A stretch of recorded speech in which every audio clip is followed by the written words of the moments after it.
What's up? Welcome in. It's Boston has entered the chat. Come on in. What's you say always? Come on in. Warm? The water's fine.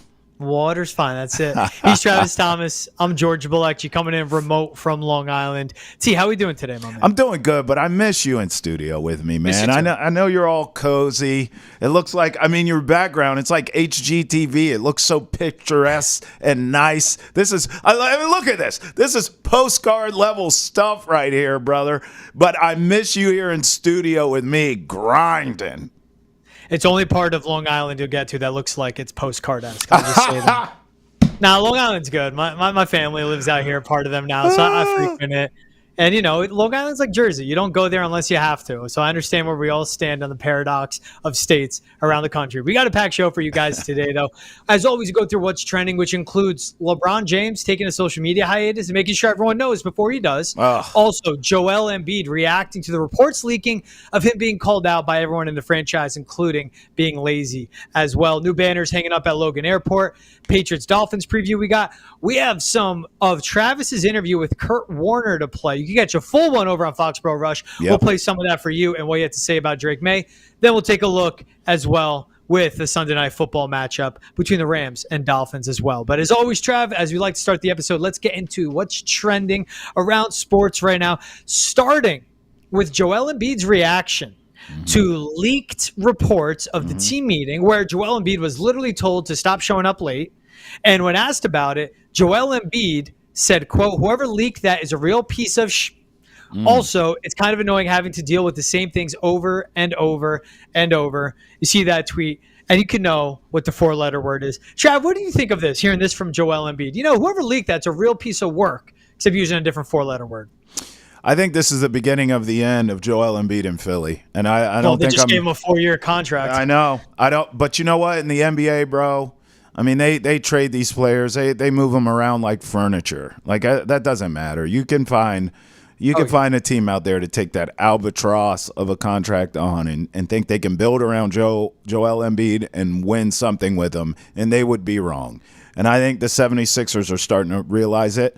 I don't think I'm being hyperbolic about this. I think this has been bubbling. I think Joel Embiid, in his time in Philly, has been a pain in the ass. And I think the Sixers are finally getting tired of it. I think they've acquiesced. They've done everything this guy has asked. They built a team around him. They've given him the contract. He has the bag.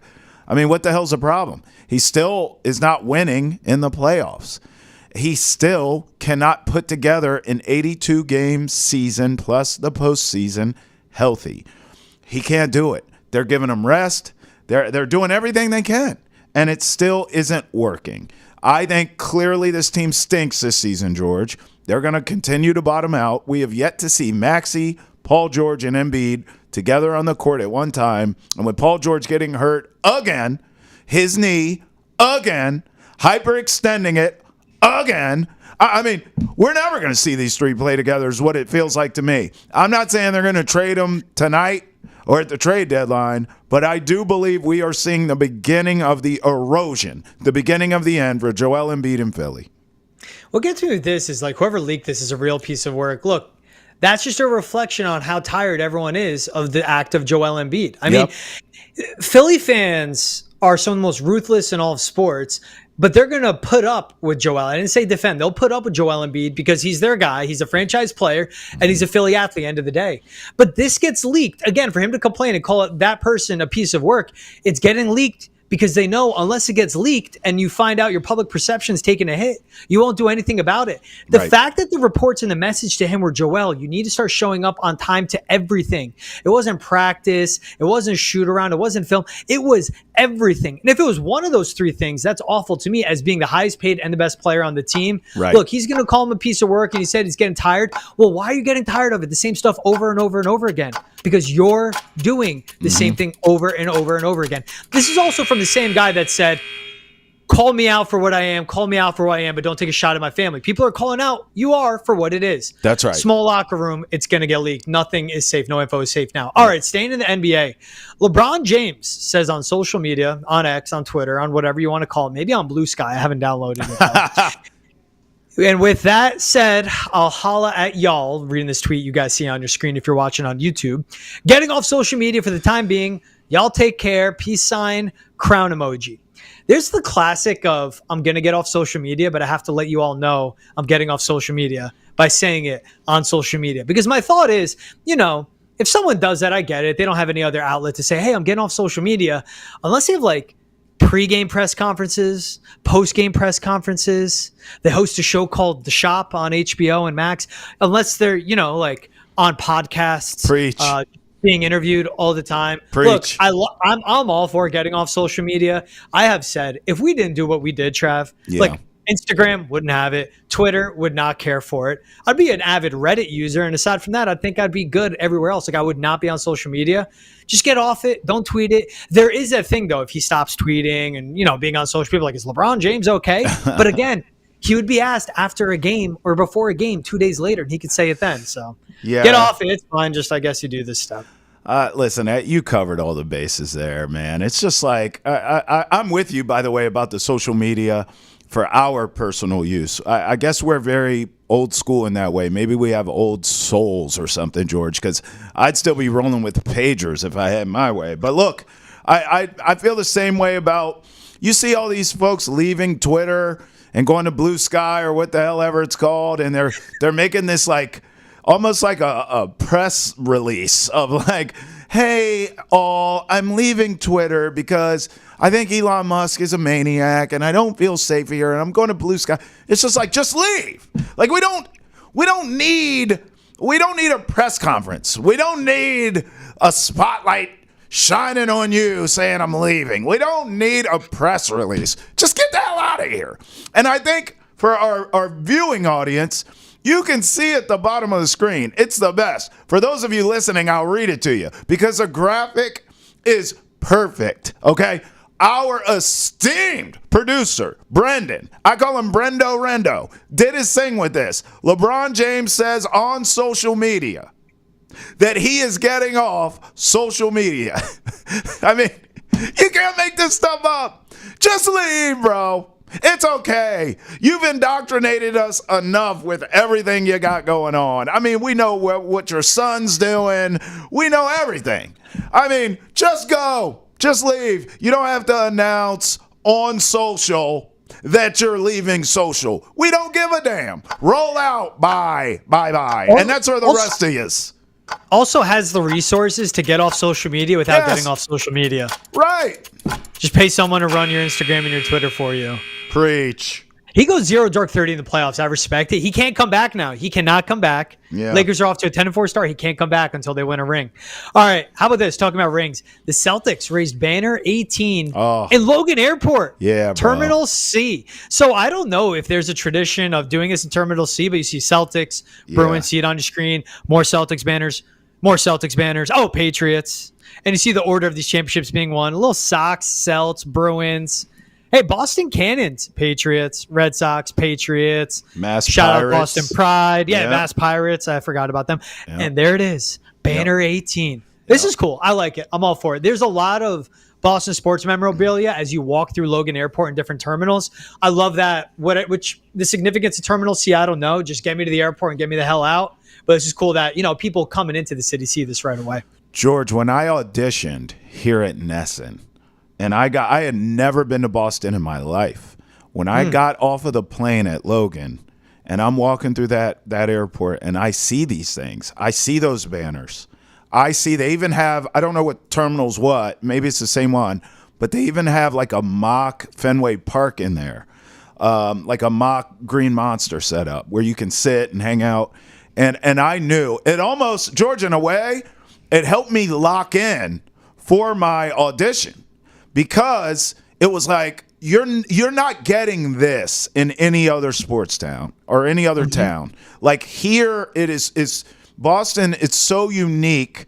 It's so unique of a sports town that you get stuff like this at the airport and it makes you stand out to an outsider. Someone who's here and is like, man, they really love their sports. Yeah, no Shaq, Sherlock. They really love their sports. And it helped me George lock in for my audition, which is why you see me now. That's why I'm on Nesson. In a way, I think I owe Logan Airport everything. I owe them all the credit, George, because if I didn't see this, maybe I don't lock in the same. But getting off the plane, seeing that, it really speaks to Boston as a city, Boston as a sports town, what's important to the people that live here. And I was honored then, and I'm honored now as they raise that banner, and here I am on Nesson. I mean, it's unbelievable. Shout-outs to Logan Airport for doing what you do. I can't believe you just thanked an airport. I cannot believe you. No. Can I ask you a favor? Yeah. When you one day get inducted into blank Hall of Fame, Sports Broadcasting Hall of Fame, but whether it's Towson, your alumni, your alma mater, whether it's where you're from in Virginia, whether it's here in Boston, whether it's national, whatever, let me read your speech first. And wherever you think Logan Airport, I'm crossing that out. You don't owe ish to an airport, brother. You don't owe ish. I get what you're saying with the banners that makes you lock in. Do not give any ounce of credit to a G-damn airport, please. I'm not messing with that. Well, you know what? Now that you mentioned it, George, these parking prices at Logan are outrageous. I mean, we just have to have a conversation here, Logan. Can we? I'll talk about street cleaning prices too. $90 street cleaning ticket in Charlestown. I got $90. What? The oldest neighborhood in Boston, and you're going to charge us $90 for street cleaning. That doesn't work. That doesn't matter. Just stop. Every Friday and Thursday, I'll get off my soapbox. That's crazy. I love Charlestown, but $90 for street cleaning? Come on. Get the F out of my face. Get the F out of my face.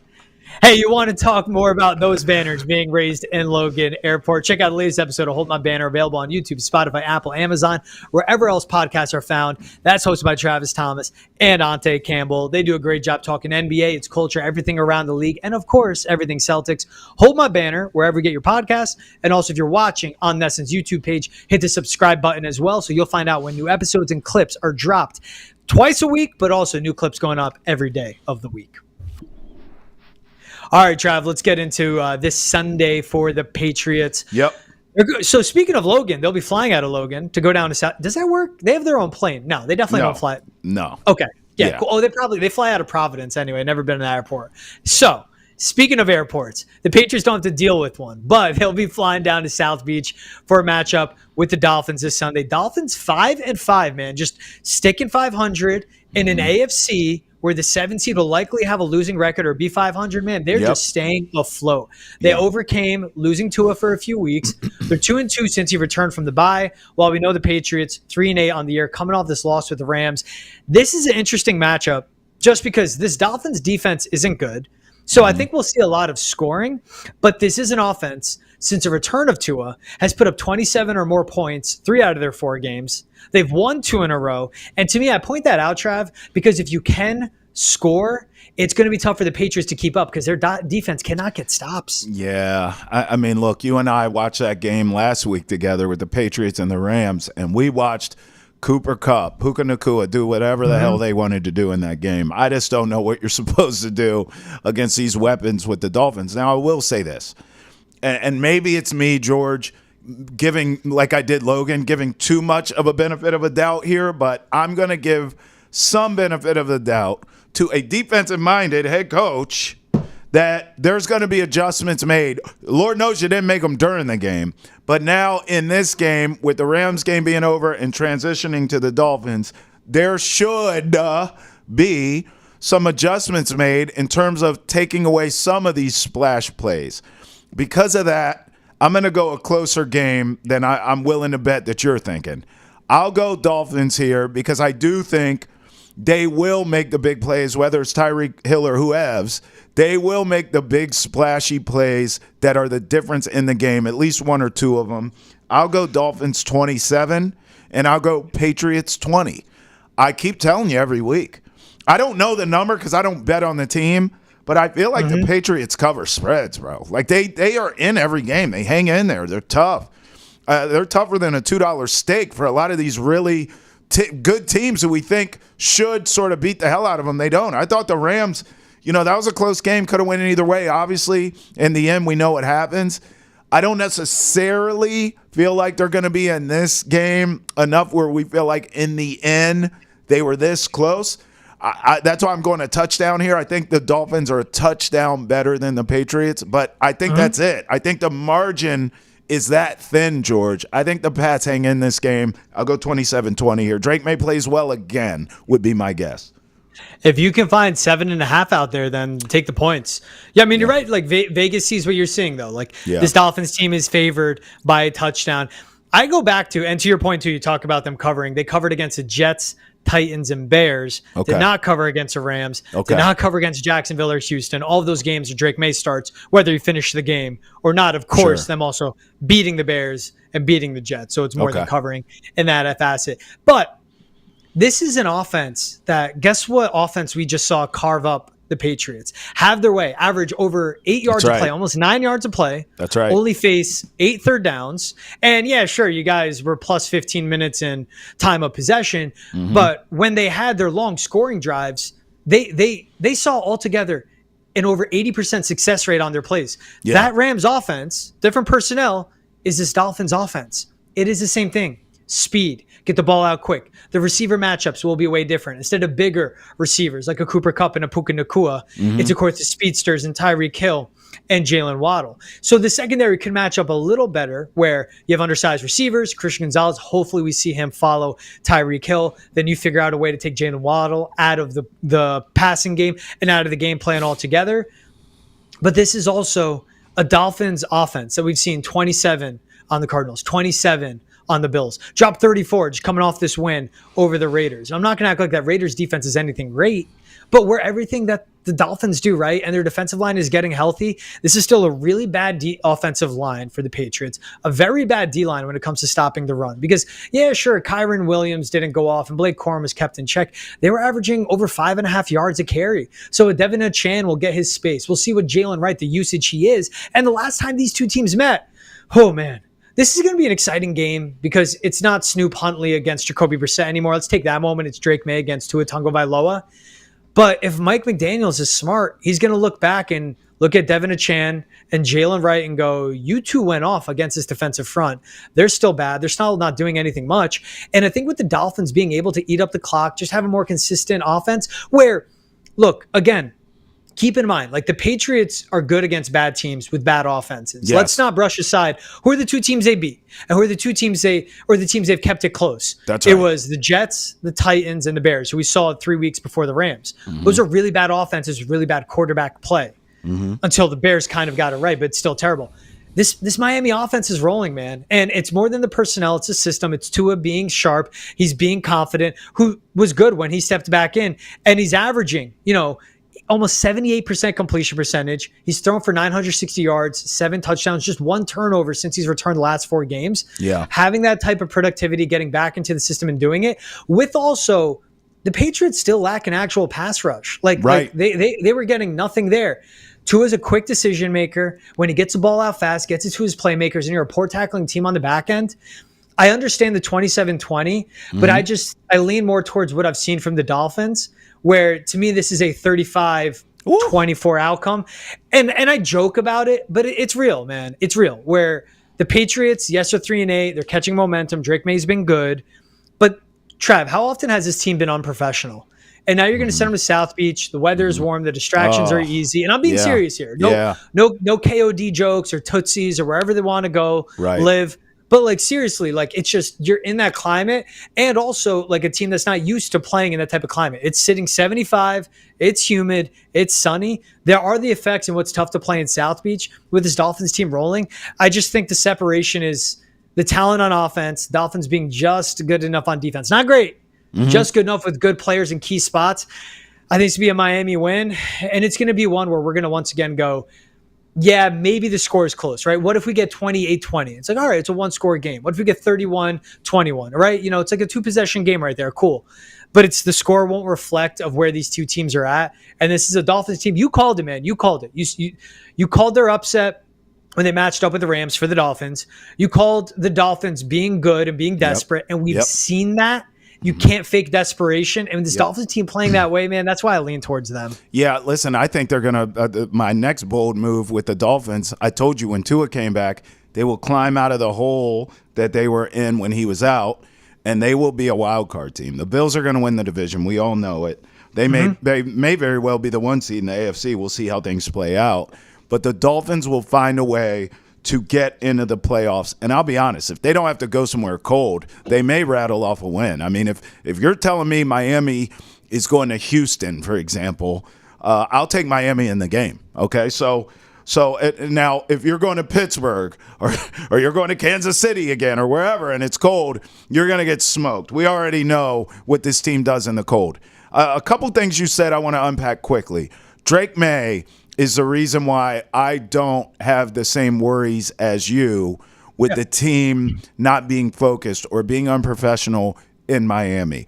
It's not the coaching staff. I'm not giving them any credence. In fact, I would agree with you if it wasn't for Drake Maye. I think Drake Maye has done enough now in terms of showing I can play, in terms of showing, yes, I'm young, but I am a leader, in terms of showing I'm the real deal. I'm a franchise quarterback. I'm a QB1 in this G-damn league. Get behind me, and I got us.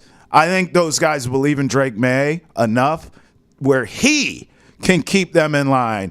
He can keep them focused. Here's another thing you said.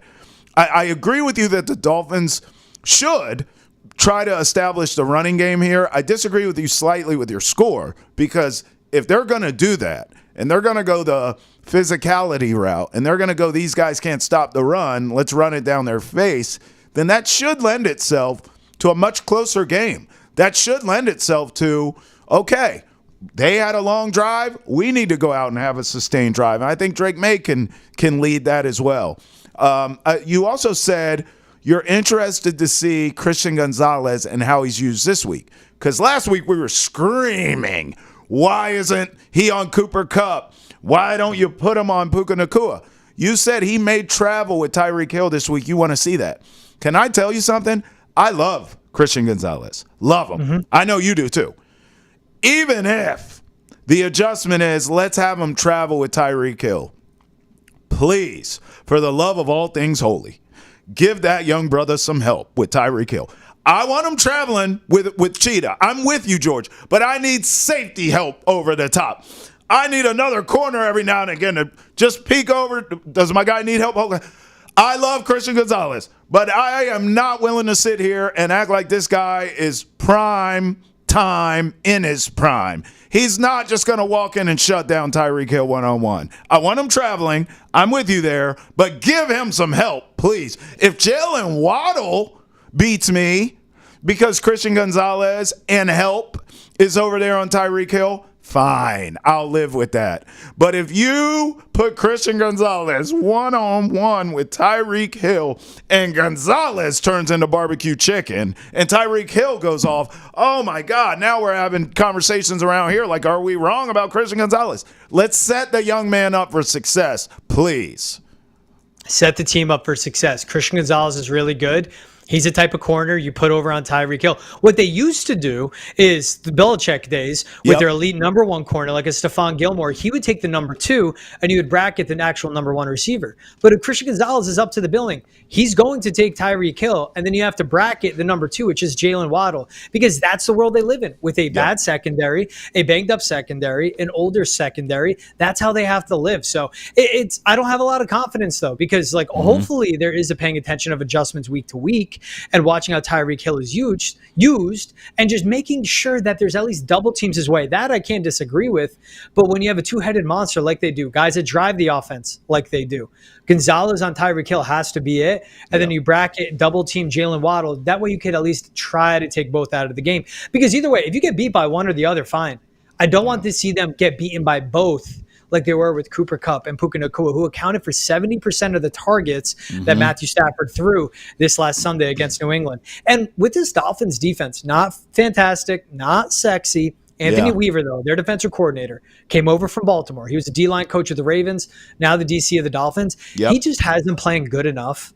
And if you have a defense playing good enough, especially against a run where they're not allowing too many yards per attempt, which is the key number there, is that with the struggling offensive line, and with a team that can score, you get up on them.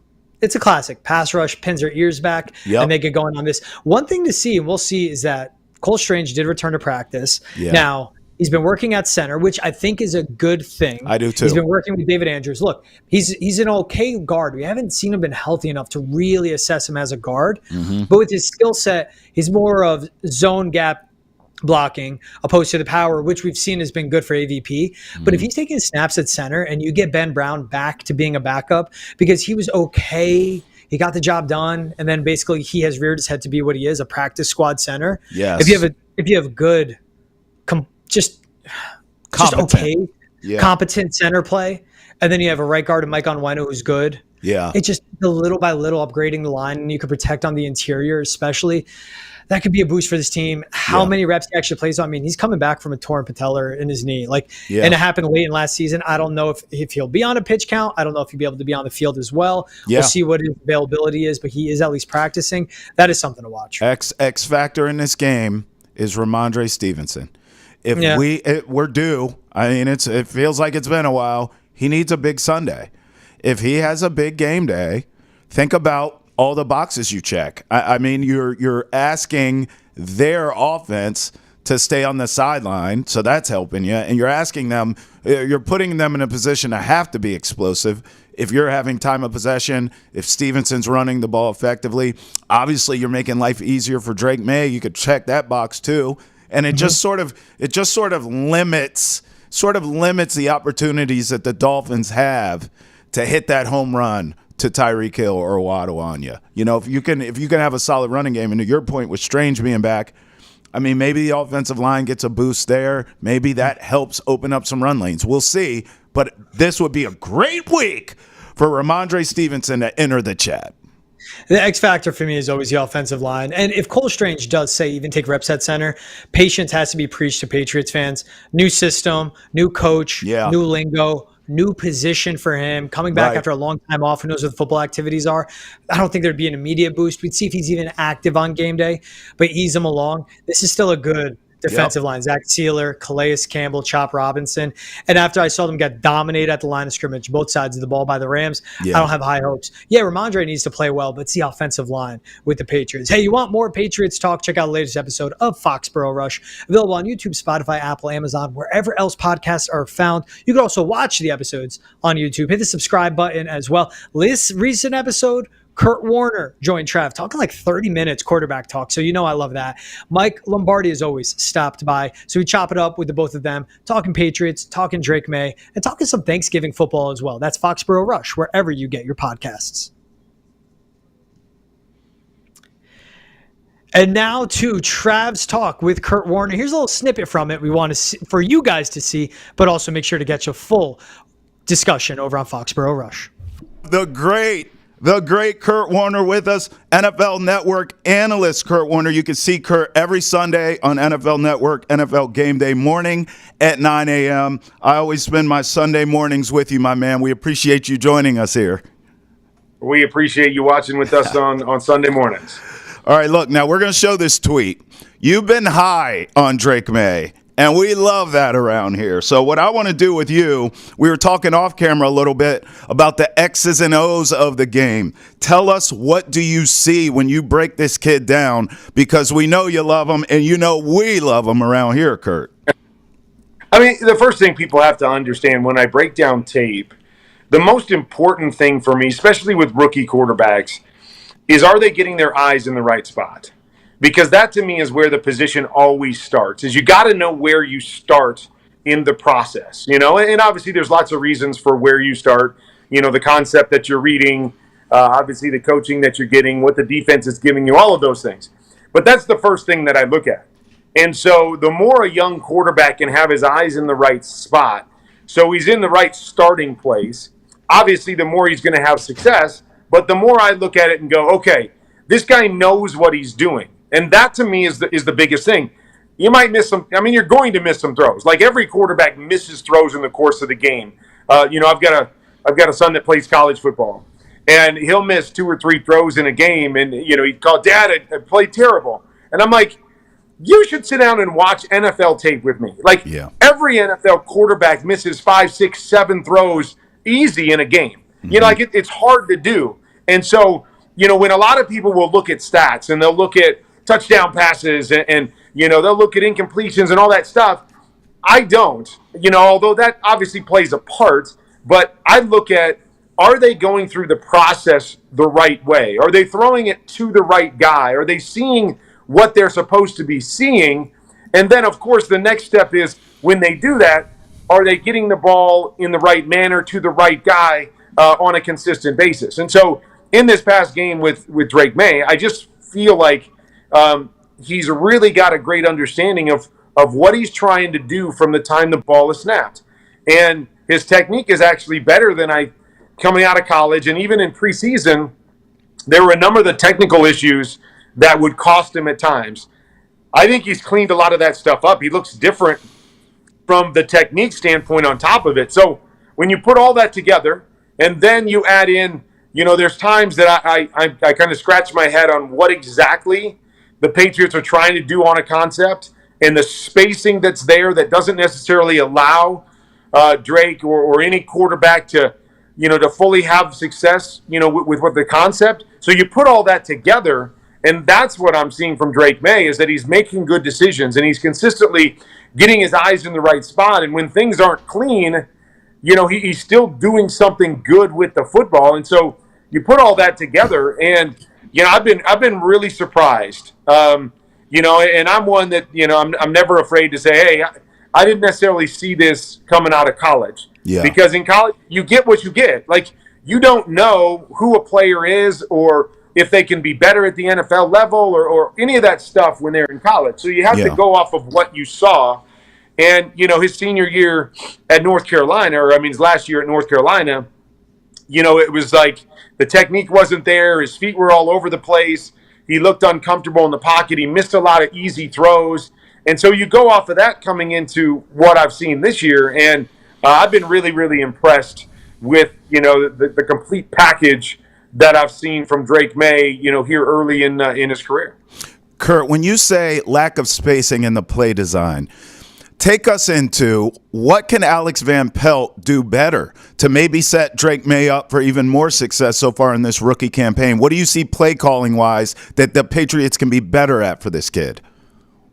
Yeah, when I talk about spacing, the whole goal in playing offensive football, specifically when you're playing against a zone defense, right? Man-to-man is a different beast, but when you're playing against zone defense, is you're trying to stretch defenders, right? You're trying to figure out how much space a defender can cover, and then our goal is to put pressure on him or put him in conflict, I always like to say. So, for instance, if there's a guy that's that has to cover the flat area of the field, and there's only one guy. So like a cover 2 defense, and the corner has to come down and cover the flat. The goal is to put somebody over the top of him and somebody underneath him and make him make a decision. Are you going to go deep or are you going to go short? Mm-hmm. But the key for a play designer and a key for a quarterback is there has to be enough space between those two receivers so that if the defender stays low, I actually have enough room to throw it over the top of him. And so that's kind of a simple analogy of sometimes when I watch what New England does, I say to myself, well, that one defender can cover both of those guys. Right. And so Drake's trying to read over there, and he really doesn't have a shot unless the underneath guy's open, right? Unless the defender just falls off and he can throw it to the underneath guy. He doesn't really have a shot at the over-the-top guy because there's not enough spacing between the two. I did a little piece on my YouTube page, QB Confidential on YouTube, a couple weeks ago on just a few of the concepts, 5 or 6 of the concepts from one of the games of New England. And it was kind of based on that same thing. And some, I believe, is more play design because I've seen it happen a few times. Yeah. And then other times I wonder if it's more, player related where they just don't stay true to the details of a play. Right. And then they get too tight together. And then Drake doesn't have the spacing to be able to create, a throw. And so that's basically, what we're always talking about is creating spacing, right? Is trying to create. I always talk about it. If I can force a defender to cover both width and depth. So instead of just letting them, cover width, one way or just cover depth, I'm trying to get them to cover both. So they have to move sideways and they have to get depth. Right. Or we can beat them. And so a lot of that spacing and play design and detail of plays is all with that mindset of how do I conflict this guy, whoever that is on a particular defense, conflict him as much as possible and as quickly as possible, right? That's what helps the quarterback. The sooner I can read movement of a defender or lack of movement, right? If I'm throwing a flat and the flat defender doesn't move, okay, that gives me an indication. If I'm trying to throw a flat and something over the top and I get the flat defender to move really fast, that gives me a quick indication of where I go with the football and a quick read. And so to me, a play designer should always be trying to do that. I'm always trying to influence guys to get my primary guy open and to give my quarterback a read as quickly as I possibly can so he can either work through his progressions or he can get the ball out of his hands really, really fast. Yeah, definitely. Listen, I've been really impressed with his accuracy, too. So if the play calling, to your point, I mean, if we could scheme guys open even, this kid can put it on the money where it needs to be. I want to talk intangibles with Drake Maye because I always felt like, Kurt, you led the league in intangibles. So as I sort of look at this kid, even hearing you talk about how he cleaned up footwork, how his processing seems much faster than what you saw in college to now, he clearly has a work ethic. I mean, intangible-wise, leadership, work ethic, are you seeing these things in Drake Maye as well? Well, no doubt. But again, I'm seeing it from afar. I know him a little bit, but I do know some people that know him very well. And everybody that I've talked to that knows him very well has said and told me during the process, hey, this guy wants to be great. This guy has the work ethic. This guy has the mindset to be everything you want in a franchise quarterback. And so, you hear that already. And just watching him in interviews and hearing him talk, it sure feels like that on top of what everybody said. But then, when you see it, play out the way that it has, and you see that, like you said, he must have put in some work. He seems to be a student of the game, seems to really know what he's doing at a young stage. Those are great signs, with the fact that he does have physical gifts. He does have physical skills. And I'm always going to argue the other things are more important. But if you can have all those other things and the physical traits on top of it, that's what every team is looking for. That's what every team wants to have. And it sure seems like, he's got, a lot of things in that bucket, and especially early in his career. What's the best way to build around it? Because, look, I mean, right now, you look at this roster, Kurt. The Patriots, it's a Christmas wish list in terms of what they need. You need offensive linemen. You need wide receivers. Hell, you need playmakers. How do you sort of build around this guy? I mean, is it all the above? What's the most important in terms of building around him, building blocks-wise? Where would you start? I think as a quarterback, we always want to start with skill players. And, so for when I was with the Greatest Show on Turf or even when I was in Arizona, I had some great playmakers around me. And so, I always like to think that direction. But I think a lot of it can really depend on who your quarterback is and what he does well. So, let me look at Cincinnati. We can look at Cincinnati, and I know, one of the first things that jumps out is you say, gosh, can we just give up Joe Burrow an offensive line? And I agree with that. But I think Joe Burrow is a guy that processes information extremely fast, maybe as fast as anybody in the league, gets the ball out of his hands. So in a situation like that, which again is, I reference back to myself, that's what I did really well. And so for me, I could work with an offensive line that wasn't great because if I had playmakers, I'd get the ball out and we would have success based on dealing the football. So, if you have a quarterback like that, I don't mind going and getting a Jamar Chase, going and getting one of these top-notch, wide receivers because your quarterback understands how to use them and you understand how to use them and you can cover some of the things on the offensive line. But if you don't have one of those guys, and even if in general we're talking about it, I think, I go and look at the Detroit Lions and I say to myself, they took the approach that, they got all kinds of playmakers now, but they took the approach that we are going to build the best offensive line in football. And we are going to make the life of our quarterback easier in one way or another. And for them, it starts with running the football, taking the pressure off Jared Goff. So Jared Goff has played great, but he's throwing the ball 25 times a game, 18 times a game, low 30s every game, and he's able to have great success because they have great balance. And, the more I watch teams, the more you watch teams that get to the playoffs and have, runs in the playoffs, it's the teams that have great offensive lines. And that, to me, is where I would probably start. Okay. Believing I can scheme up my playmakers to get open against man coverage. I can have good schemes against zone coverage where I feel like just about everybody that's in the NFL, if you can do the right thing and catch the ball, we can have success against zone coverage based on scheme. And so I really think, if you could build it a certain way, that I would build offensive line first, and then fill in the gaps and try to maybe steal some of these, really good playmakers a little bit later in the draft where I can, just because I've seen that work. Philadelphia, Jalen Hurts, there's certain limitations that he has as a quarterback. Right. But when you give him an offensive line in a run game, he's shown himself to be a really good NFL quarterback.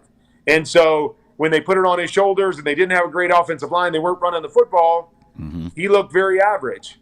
But then you put those pieces around him. And so the more I see teams that can do that and can dominate up front and can win the line of scrimmage, the easier it makes it for the quarterback. And so I really think if I was in a GM role, I would try to build there first and get some really good pieces up in front of him, and then try to find those playmakers outside of that.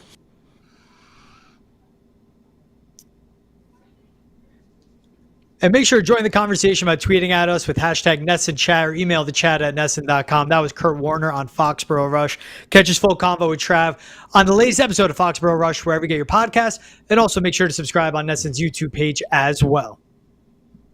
Trav, Kurt Warner, man, that was awesome. That was awesome. And I thought about you the whole time because you watch film, and listening to him break down film, a lot of the things he was saying, you had already told me in your breakdowns. So in my head, you know how this is. You got to be ready with the next question. You got to be listening and all that. But in the back of my mind, I was thinking, I'll be doggone.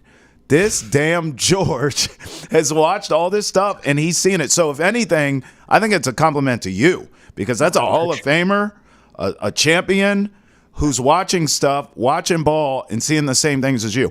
I am bored to tears watching film. Like, I've had to do it in my career. I hate it. It's the last thing I want to do. I just want to watch a game, gamble on the game, and drink beers and talk about it with you. But you have an eye for this stuff. I think you should be proud of yourself, man.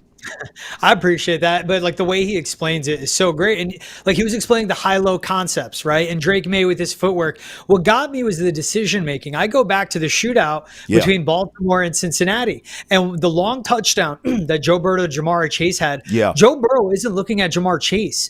He's looking at the cornerback that's matched up with Mike Gesicki. And the second that corner gets flat and goes with the corner, he lets go to Jamar Chase on that deep post. I saw a lot of that in Drake Maye just this past Sunday in the loss to the Rams. But there is a decision made by a linebacker, like on the Kendrick Bourne touchdown catch, where a defensive back makes a decision, gets his hips leveled and flat, and then he lets it go to KB because he knows, again, he talks about the conflict. You want to put him high-low and east-west, lateral and vertical. That's what Drake Maye and the scheme has done at points. But I like that he points out where it needs to do better.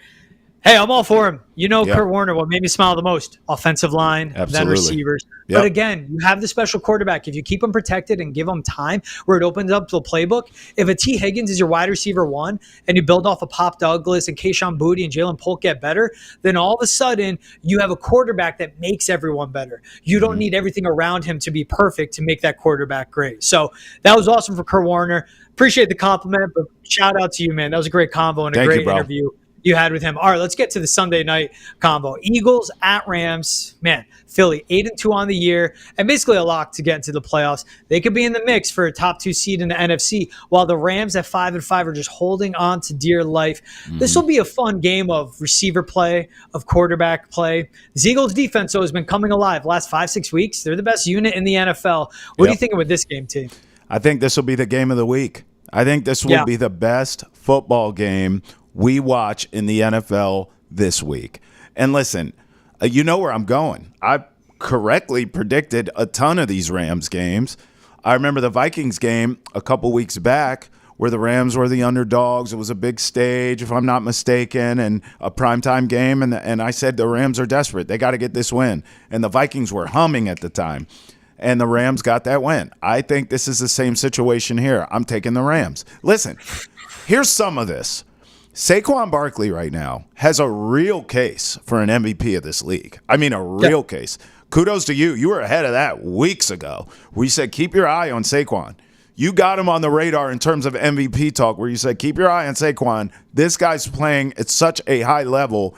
Don't be shocked if he gets in the MVP conversation. Fast forward a couple weeks later, you're absolutely right. Now everyone's talking about it. With all that being said, I believe the Rams will at least slow this guy down enough where he's not beating them. What I think the game plan is going to be here, George, I think the Rams are going to force Jalen Hurts to beat them. Not saying that he can't, but I think that's going to be the game plan. Because of that, in my head, how that game script sort of plays out, I'm going to go Matthew Stafford making the plays that Jalen Hurts just won't. Not that he can't, but he won't. I think Matthew Stafford will lead the Rams to a game-winning field goal drive at the end of this one. Give me the Rams 27, Eagles 24. Saquon has a good game. Jalen Hurts has a good game. But in the end, Stafford makes the plays that are the difference. 27-24 Rams. This one is in LA, but LA, I guess the Rams have actual home field, but like really you don't anytime you're playing SoFi Stadium. Yeah. I see what you're saying, but I get the betting on Matt Stafford. But as I go to this of where I see both passing attacks are great, talented receivers, we'll see with Devontae Smith with his hamstring if he's a go. He was a DNP last I saw in his practice availability. Right. We'll see by the time it's Sunday how that goes. But I'd rather bet on Reed Blankenship, Kenyon Mitchell, Cooper DeJean, Darius Slay than a Quentin Lake, a Kobe Durant, a Cameron Curl. Like we just saw this LA secondary let Drake Maye go 30 for 40 on passing attempts, almost get to 300 yards, and have them a drive away from making the game interesting with Drake Maye making a big mistake at the end with that interception. Yeah. When I see both offenses very similar, I go to the defense, but also it's the offensive lines as the Rams are still trying to figure out their protections. Yeah. And this is a Eagles defense with one of the best pass rush win rates in the NFL. That's right. And it's guys that complement each other. It's a Josh Sweat on the edge, a Jalen Carter on the inside, a Nolan Smith being okay, and then the complimentary guys, a Brandon Graham, who's still great. I'm not going to call him complimentary, but a Moro Ojomo, who's like a role player on this, but it's a pass rush depth that the Eagles bring up front. It is Kenyon Mitchell, who has been as good of a cornerback in all of football, not named Patrick Surtain II, when it comes to covering guys on the outside. And Cooper DeJean, as he's been back into and earned his way onto the field as a rookie, as a standout slot cornerback. So what we saw the Patriots come up short of, if Cooper Kupp and Puka Nacua go inside, you can't cover them. Wherever those guys line up, if it's outside, it's Mitchell. If it's inside, it's DeJean. It's not going to get beat over the top by it's a Blankenship. And then the pass rush by getting to Matt Stafford. And a defensive line that's good at stopping the run as well. I haven't even brought up Nolan Smith, where it's important for the Rams to get the run game going, which has struggled, but they stop that. And if they take the rushing attack out of this offense and it takes away a lot of the play calling and the flexibility that the Rams present, I just it's the Eagles defense for me. And then to look at it like this too, it's A.J. Brown, who, when he is clicking, is one of the best wide receivers in all of football, against an undersized, not talented, sloppy secondary. I just think Jalen Hurts and A.J. Brown do better than we see in a Matt Stafford, Cooper Kupp, and Puka Nacua. And it comes down to the personnel, and it comes down to how this Eagles offense has been playing. When you look at those matchups, though, it's Cooper Kupp, Puka Nacua. It's Jalen Hurts with A.J. Brown and Devontae Smith, and Saquon always a threat in the passing game. What stands out to you? Who do you think has a bigger day? I know you're saying Stafford has that drive, but who do you think has a bigger day? The Kupps and the Nakuas, or the AJBs and the Devontae Smiths? I mean, there's a world in which the Eagles receivers could have a better day and still lose a game. Let me be clear here. This is an advantage coaching that's not even close. And I know everyone's not on Nick Sirianni because the Eagles are winning, but like Nick Sirianni's not a great coach. Sean McVay's a great coach. We're not even sure if Nick Sirianni's going to be around for the future. Sean McVay's a Hall of Famer. So I think that plays into this. And I also think this. If you look at the NFC right now, I mean, it is a hodgepodge of teams fighting for wild card spots. And I'll read them to you. I mean, you tell me. Maybe I'm out of pocket here. But Vikings, Commanders, I mean, there's a ton of teams I don't really trust in this spot. Seattle, obviously the Niners, they don't look the same. There should be that baked-in trust for the Niners. There should be that baked-in trust for the Rams too. I have it. So I'm looking at teams like the Rams and the 49ers to usurp and leapfrog some of these damn Vikings. And outside of the Packers, I do trust the Packers. But the Commanders, Jaden Daniels coming back to earth, if you told me that they don't make the playoffs, I wouldn't be shocked. I mean, it's still a good season for them. You still have seen a lot of growth in Jaden Daniels. So I'm just saying, I look at this type of game where you can look back on the Rams' schedule as a playoff team and say, boy, that game against the Eagles was a big one for them. It turned it around. That's why I'm gambling on them. That's why I'm betting on them in this spot. They are more desperate for this win than the Eagles. The Eagles can lose this game, and who the hell knows, still end up the number one seed in the NFC if the Lions, if someone pulls a rug from under them, which neither you or I see coming. We both think the Lions will be the number one seed in the NFC, but the Rams must win games like this to get in the postseason. I believe they will. Hey, man, I mean, they're going to be home dogs on this Sunday night, and I agree. I think it's a great matchup. The coaching advantage, I will never ignore what Sean McVay brings to the table. Right. There's something about this Eagles team. Maybe Nick Sirianni is bringing himself in, reeling himself back in, not making it all about himself. He has stepped up. The Eagles have stepped up. I like this, man. We're head-to-head. I'm all Eagles on this one.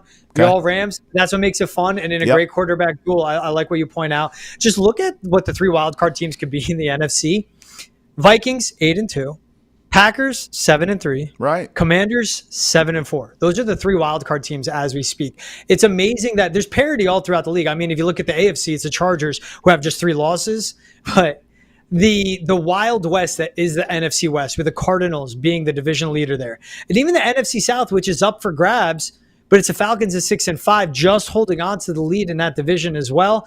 They're lucky it's as bad as it is because the Saints are 4-7. But just making that point of the difference between division winner, wild card, and out, it's amazing in this league. Hey, he's Travis Thomas. I'm George Balekji. This was Boston has entered the chat. Appreciate you guys making us a part of your day. Make sure to join the chat yourself. You can email us, thechat@nesson.com. You can tweet at us, #NessonChat, and also @Travis and I. While you do that too. Wherever you get your podcast, please like, subscribe, download, rate, and review. If you're watching on YouTube, hit the subscribe button as well. Leave a thumbs up, leave a comment with a question, and that'll come into the chat as well. He's Double T. I'm GB. Have a great weekend, everyone. We'll see you all Monday.